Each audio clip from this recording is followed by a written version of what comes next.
बिस्मिल्लाहिर्रहमानिर्रहीम। खैबर पख्तूनख्वा की मादनियात पर आज हमारा दूसरा लेक्चर है। पिछले लेक्चर में हमने ये डिस्कस किया था कि फौज दहशतगर्दी के बहाने लोगों को अपने इलाकों से डिस्प्लेस करते हैं और वहाँ से मादनियात को चोरी करते हैं। हमने इस पर तबसरा किया था, तज्जिया किया था कि इसमें कितना हकीकत है।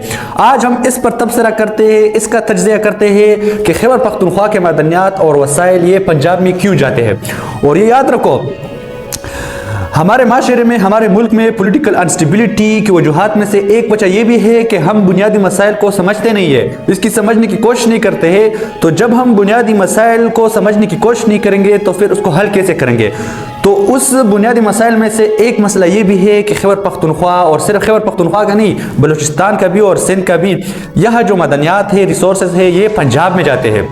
और ये भी याद रखो कि इसको हरगिज नस्ल परस्ती और कौम परस्ती का रंग मत देना। इसका एक ठोस वजह है, एक ग्राउंड रियलिटी है। ये ग्राउंड रियलिटी क्लास में अक्सर क्लास में कहता हूँ। इसका मतलब ये है कि मिसाल आप कहें कि यार इमरान खान साहब की हुकूमत में 2020-21 में महंगाई बहुत ज़्यादा बढ़ी थी और ये इमरान खान ने ये पैसे जो है चोरी किए हैं। और मैं आपको कहूँ कि नहीं यार, 2020 और 21 में कोविड-19 आए थे, इंटरनेशनल मार्केटिंग, बिजनेस, मुल्क के अंदर मार्केटिंग, बाजार सब कुछ बंद थे, तो इसलिए ये महंगाई बढ़ी है। तो ये इसका ग्राउंड रियलिटी है, ज़मीनी हकीकत है। इसी तरह ये खैबर पख्तूनख्वा, बलूचिस्तान का, सिंध का जो मादनियात पंजाब में जाते हैं, इसका एक ग्राउंड रियलिटी है, एक हकीकत है, एक ठोस वजह है। और वो वजह क्या है? खैबर पख्तूनख्वा में और बलूचिस्तान में इंडस्ट्रियल जोन नहीं है, पंजाब में इंडस्ट्रियल जोन ज़्यादा है, इसीलिए खैबर पख्तूनख्वा के जो मदनियात है, वसाइल है, ये पंजाब में जाते हैं। अब खैबर पख्तूनख्वा में, बलूचिस्तान में इंडस्ट्रियल जोन क्यों नहीं है, पंजाब में इंडस्ट्रियल जोन क्यों है, ये जहन में एक क्वेश्चन एराइज होता है ना। तो इंडस्ट्रियल जोन 5 फैक्टर्स पर डिपेंड करता है, 5 वजूहात है जिसकी वजह से एक इलाके में इंडस्ट्रियल जोन होता है या नहीं होता है। सबसे पहला है जियोग्राफी। आपका जोग्राफिया कैसा है, यानी अगर खैबर पख्तूनख्वा और बलूचिस्तान का जियोग्राफी आप देखें ना, तो ये सारा पहाड़ी है। और अगर आप पंजाब के जोग्राफी को देखो तो वहाँ सारा मैदानी इलाका है। तो एक वजह यह है कि पहाड़ों में कोई फैक्ट्रीज, कारखाने और इंडस्ट्री नहीं बनाते हैं। ये मैदानी इलाकों में अक्सर जो भी बिजनेसमैन होता है वो मैदानी इलाकों में प्रेफर करता है कि वहाँ इंडस्ट्री और कारखाने बनाए। तीसरा है आबादी, पॉपुलेशन, यानी जहाँ आबादी ज्यादा होता है वहाँ हर बिजनेस में, चाहे वो प्राइवेट हो या सरकारी हो, वहाँ कारखाने बनाता है। यानी जहाँ पे आबादी नहीं होता है वहाँ कोई भी बिजनेसमैन वहाँ फैक्ट्रीज, इंडस्ट्री नहीं बनाता है। अगर आप पख्तूनख्वा और बलूचिस्तान के आबादी को देखें बमुकाबला पंजाब, तो ये बहुत कम है। खैबर पख्तूनख्वा के टोटल आबादी तकरीबन 4.5 करोड़ है, बलूचिस्तान के तकरीबन 2.5 या 3 करोड़ है, और पंजाब के 12 करोड़ आबादी है। तो पंजाब में आबादी बहुत ज़्यादा है, इसीलिए हर बिजनेसमैन पंजाब में ही इंडस्ट्री, कारखाने और फैक्ट्रीज बनाते हैं। तीसरा वजह है इंफ्रास्ट्रक्चर का मतलब है मैकेनिज्म ऑफ कनेक्टिविटी, यानी रोड्स। खैबर पख्तूनख्वा में रोडों की नेटवर्क कम है और पंजाब में रोडों की नेटवर्क बहुत ज़्यादा है। तो इसीलिए जो भी बिजनेसमैन होता है वो इन्हीं इलाकों को प्रेफर करता है जहां रोडों की नेटवर्क हो। चौथा है पॉलिटिकल अनस्टेबिलिटी, यानी सियासी माहौल। अगर आप खैबर पख्तूनख्वा और बलूचिस्तान में सियासी माहौल देखो तो यह सियासी माहौल बहुत ख़राब है बमुकाबला पंजाब। खैबर पख्तूनख्वा में 3 सियासी पार्टियां हैं, GUI है, जमीयत उलमा इस्लाम, अवामी नेशनल पार्टी है और PTI है, और ये तीनों एक दूसरे के साथ ऐसा है। और फिर सियासी माहौल के अलावा यहाँ दहशतगर्दी भी बहुत ज्यादा है, और बलूचिस्तान में भी यही हाल है। अगर आप पंजाब में देखें तो पंजाब में अक्सर मुस्लिम लीग की हुकूमत होता है, बस यही एक पार्टी है। अभी जो PTI है उसकी अक्सरियत जो है थोड़ा बहुत बढ़ गया है, लेकिन इससे पहले मुस्लिम लीग का ही पूरे पंजाब पे कंट्रोल था, तो इसलिए वहाँ पॉलिटिकल स्टेबिलिटी ज़्यादा थी। 5वां है टेक्नोलॉजी और एक्सपर्ट्स, यानी टेक्नोलॉजी और इसके माहिरीन। खैबर पख्तूनख्वा में और बलूचिस्तान में टेक्नोलॉजी की बहुत कमी है, यहाँ टेक्नोलॉजी की रसाई नहीं होती, और फिर टेक्नोलॉजी के माहिरीन भी नहीं है, टेक्नोलॉजी को चलाने वाले भी यहाँ नहीं है। तो पंजाब में एक तो टेक्नोलॉजी बहुत ज़्यादा है, दूसरा टेक्नोलॉजी के चलाने वाला, टेक्नोलॉजी के माहिरीन बहुत ज़्यादा है। तो ये 5 वजूहात है जिसकी वजह से खैबर पख्तूनख्वा और बलूचिस्तान में इंडस्ट्रियल जोन नहीं है और पंजाब में इंडस्ट्रियल जोन है। तो ये जो खैबर पख्तूनख्वा से मादनियात निकलते हैं या बलूचिस्तान से मादनियात निकलते हैं और फिर पंजाब में जाते हैं, तो इसका हरगिज़ ये मतलब नहीं है कि ये पंजाबी लोग जो है ये हमारे मादनियात बाई फोर्स हमसे छीन लेते हैं। ये सिर्फ उनके कारखानों में जाते हैं, वहाँ इसको जो है मुख्तलिफ प्रोसेस से गुजरते हैं और फिर उसको इस्तेमाल के काबिल बनाते हैं। اب ہمارے معدنیات کا چاہے وہ خیبر پختونخوا کے معدنیات ہو یا بلوچستان کے معدنیات ہو، اس کی پنجاب کو کیا فائدہ پہنچتے ہیں؟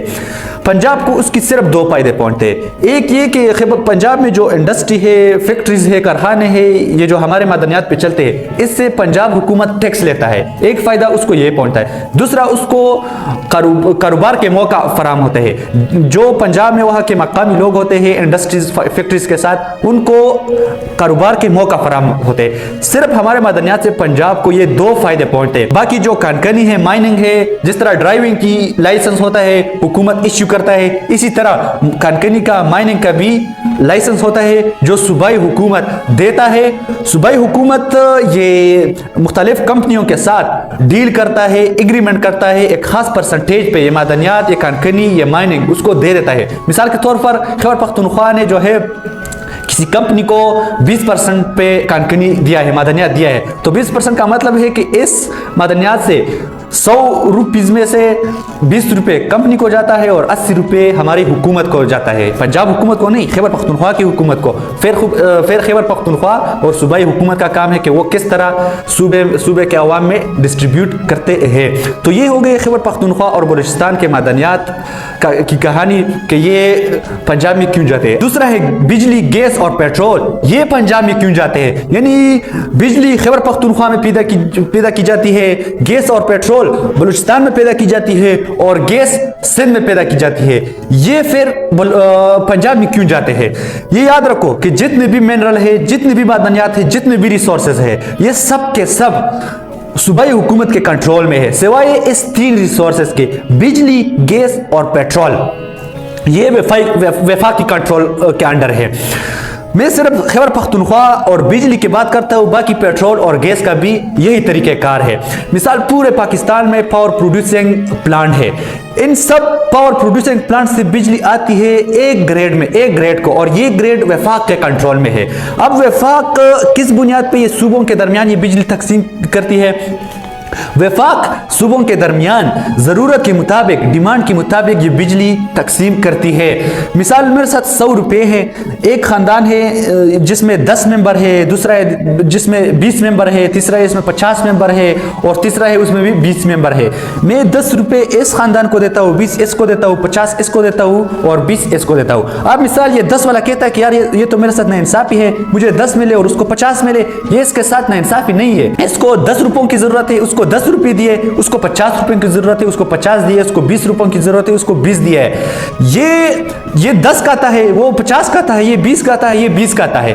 اس میں ان کے ساتھ ظلم اور ناانصافی نہیں ہے۔ اسی بنیاد پر، اسی پرنسپل پر وفاق بھی صوبوں کے درمیان یہ بجلی تقسیم کرتی ہے۔ تو اگر آپ اس اصول، اس پرنسپل کے مطابق دیکھو تو پنجاب میں بجلی کی ضرورت بہت زیادہ ہے۔